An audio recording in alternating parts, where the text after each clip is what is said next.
Alors 2021, c'était pour moi la première saison où je me consacrais à 100% aux longues distances, avec comme objectif un peu fou de me qualifier au championnat du monde d'Ironman 73 en pro. Alors en fait, jusqu'alors, ma meilleure place, c'était d'avoir fait troisième au championnat de France de longue distance en 2020. Ou alors, sur le format Ironman, j'avais fait qu'une course en 2019 à Xiamen. Donc je savais pas trop exactement dans quoi je me lançais, mais c'est quelque chose qui me faisait rêver. Et voilà, avec le Covid, c'était difficile à savoir, est-ce que ça serait facile, compliqué, mais disons que c'était un peu ma ligne directrice pour la saison. Donc je vais vous raconter mon année 2021.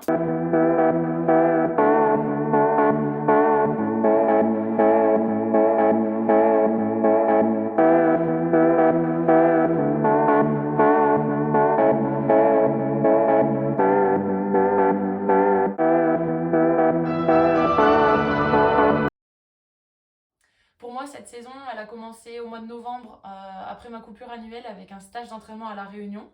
Ensuite, je suis rentrée en métropole pour les fêtes et je suis restée jusqu'à partir à Dubaï au mois de mars pour faire ma première course de la saison. Donc première course de la saison et aussi premier long.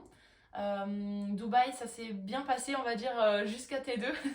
En fait, j'ai fait une bonne natation, je sors en tête de la natation. Le vélo s'est bien passé aussi. Je fais le meilleur temps français sur longue distance avec un temps de 2h14. Ça fait 40 et demi de moyenne. Et là, ça me place quatrième à T2, derrière Imogen Simon, Daniel Arif et Sarah Svensk. Et ensuite, c'est sur le semi-marathon que ça s'est un peu moins bien passé. En fait, pour résumer, j'ai vraiment eu des douleurs au ventre et des crampes d'estomac. Je me suis battue pour terminer parce que je voulais pas clôturer cette course par un DNF. Et malheureusement, j'ai terminé 13e. Ensuite, je suis repartie en stage d'entraînement à La Réunion. Et ma course suivante, ça a été le Challenge Riccione au mois de mai en Italie. Et là, disons que l'objectif, c'était de rectifier le tir, corriger ce qui s'était mal passé à Dubaï. Et ça a plutôt bien fonctionné. En fait, Riccione, ça a été une course assez complète. J'ai fait une natation un peu moins bien que d'habitude, mais un bon vélo et j'ai concrétisé un bon semi aussi, avec mon meilleur temps jusqu'alors sur semi. Cette course, j'ai terminé sixième, mais j'ai été longtemps à la bagarre pour le podium sur le semi. Et disons que ça m'a vraiment encouragée à vouloir aller chercher plus cette année. Ensuite, j'ai fait les championnats de France de longue distance à Cagnes-sur-Mer, comme l'année d'avant.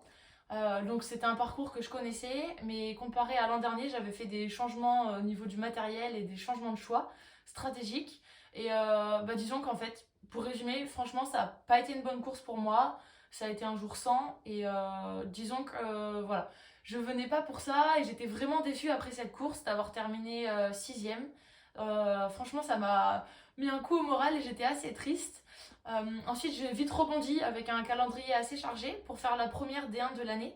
Donc, j'ai fait la D1 de Dunkerque.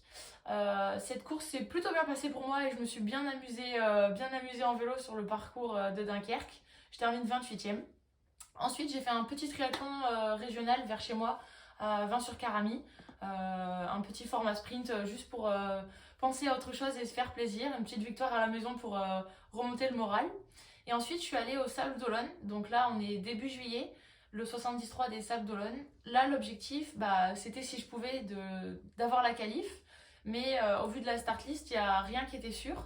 Donc voilà, j'y allais sans trop savoir où j'en étais, en ayant fait deux bonnes courses au début de saison, puis une un peu moins bien aux France. Donc voilà, c'était un peu flou quoi, mais j'avais envie de bien faire. Ça, c'est sûr, j'avais vraiment envie de me rattraper. Donc la course au sable, elle s'est passée plutôt bien. Je sors en tête de la natation avec un peu plus d'une minute trente d'avance. En vélo, je garde la tête de course avant d'être rejoint par un groupe de 5 filles. Enfin 4, on était 5 du coup, et on pose ensemble à T2. Du coup, là, on est 5 à jouer le podium et aussi les deux places qualificatives. Et en fait, ça s'est vite regroupé en fait, sur le semi avec l'Allemande qui était seule devant, trois Françaises, moi, Charlène Clavel et Alexia Bailly, et une Néerlandaise derrière. Et du coup, en fait, toutes les trois, Charlène, Alexia et moi, on a été ensemble tout le semi. Et tout le semi, on savait que ça allait jouer entre la deuxième et la quatrième place. Sauf qu'il n'y avait que la deuxième qui aurait le slot. Donc c'était vraiment, je pense, un moment stressant pour toutes les trois. Mais ça a aussi été un moment qui nous a boosté à vraiment courir tout le temps à la bagarre. Au final, l'écart s'est fait, on va dire, dans le finish, le dernier kilomètre. Et j'ai réussi à terminer deuxième. Et du coup, à remporter ma qualif pour les mondiaux 73 en pro. Clairement, c'était aussi mon premier podium sur Ironman et mon premier semi vraiment réussi.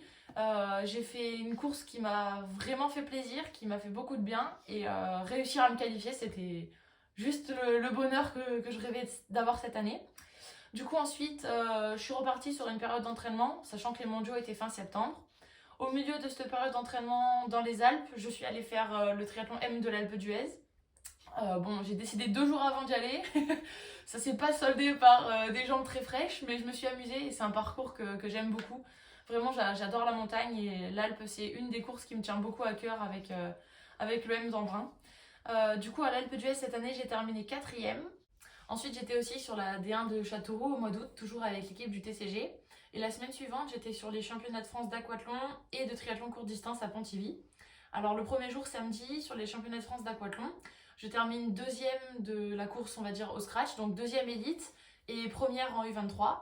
Et le lendemain, sur le championnat de France de triathlon courte distance, donc format sprint, là, après avoir fait un beau vélo et une échappée en fait avec Justine Guérard où on était deux en tête de course, avec plus d'une minute 30 d'avance. En fait, dans le dernier tour, je déraille et en monoplateau, donc je peux pas remettre ma chaîne en roulant, même si j'ai essayé en me penchant. Bref, je dois m'arrêter et en fait, je perds vraiment beaucoup de temps à repartir en vélo. Du coup, toute la course à pied, ça passe encore, je suis deuxième, mais dans les 800 derniers mètres, en fait, je me fais rattraper par Sandra Daudet et du coup, je termine troisième. Donc, troisième élite et première U23. Bon, sur le coup, j'étais un peu déçue parce que sans ce souci mécanique, j'espérais que j'aurais fait deuxième, mais on va pas se plaindre, c'était déjà cool de faire podium sur ce championnat de France. Donc au final, je pars avec 2 podiums en élite et 2 titres de championne de France U23. Alors vraiment, ça c'est quelque chose de cool et je peux en être contente, même si voilà, avec le calendrier chargé cette année, il manquait quelques athlètes aussi du court distance qui n'ont pas pu être présents.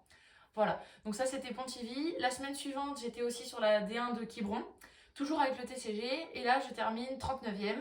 Ensuite, j'étais aux États-Unis au mois de septembre pour les championnats du monde d'Ironman 73. C'était en Utah à Saint-Georges. J'avais vraiment envie de voir ce que c'était une course championnat du monde avec une telle densité, un tel niveau et aussi sûrement des dynamiques de course différentes de ce qu'on peut croiser d'habitude. Et même si j'étais la plus jeune au départ, en fait j'avais envie vraiment de bien faire et de prendre des risques pour vivre la course. Voilà, j'avais vraiment envie de vivre le truc à 100%. Du coup, la natation s'est bien passée. Je sors de l'eau à 1 minute 15 de Lucy Charles avec le groupe de tête, avec Taylor Knibb, Pamela Oliveira, Jenny Metzler et Holly Lawrence.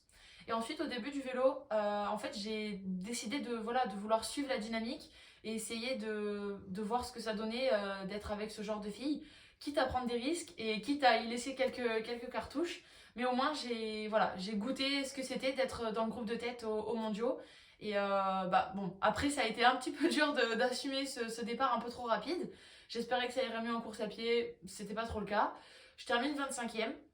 Au final, sur le coup, j'étais un peu déçue d'avoir pris des risques, ce qui m'a coûté peut-être quelques places. Et je me suis dit qu'en ayant fait une course sûrement plus raisonnable, j'aurais peut-être fait un meilleur classement à l'arrivée. Sauf qu'au final, c'est pas ma façon de courir, d'être sur la retenue. Et je peux pas regretter parce que voilà, j'ai osé et au moins je me suis amusée. Donc ça reste quand même une bonne expérience pour moi, malgré les bons et les mauvais côtés, on va dire, de cette course. Ensuite, du coup, après la course, j'ai fait une coupure de 3 semaines, 3 semaines sans sport, rien, repos total. C'est une seule fois dans l'année, donc on en profite. Et cette année, du coup, je l'ai faite aux États-Unis, histoire aussi de profiter un peu et de découvrir le pays. Ensuite, à mon retour en France, donc après mes 3 semaines off, je suis directement allée à la Coupe de France des clubs à Muret avec l'équipe du TCG. Bon, je m'attendais à pire pour avoir fait une course vraiment sans entraînement, ça s'est pas mal passé. Et on termine même troisième par équipe, donc un dernier podium pour la team avant la fin de l'année. Et ensuite, j'ai fait une dernière course pas loin de chez moi, le triathlon de Saucé, le format M. C'est une course qui me tient à cœur parce que j'ai un peu découvert le triathlon là-bas d'une certaine façon. Et donc ça fait plaisir aussi de courir un peu à domicile. Et du coup, voilà, un dernier petit podium avec une victoire pour clôturer l'année 2021. C'était une course sympa où même au mois d'octobre, il fait encore beau, donc ça fait plaisir. Donc voilà, 2021, ça se termine là-dessus.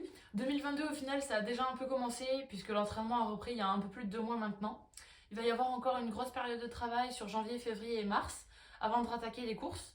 Moi, ma saison cette année, elle va s'axer autour de l'objectif de me requalifier au Mondiaux 73. Il y aura une première partie de saison avec des courses longue distance sous les couleurs de Monaco, ponctuées par des courses courte distance avec la D1 et les couleurs du TCG. Et ensuite, ma deuxième partie de saison dépendra de si je me suis qualifiée ou si je me suis pas qualifiée aux mondiaux. On s'adaptera. Voilà pour le programme prévisionnel, on va dire, de 2022. Je vous tiendrai au courant de la suite depuis mon prochain lieu d'entraînement, dont il y a un petit indice sur ma valise.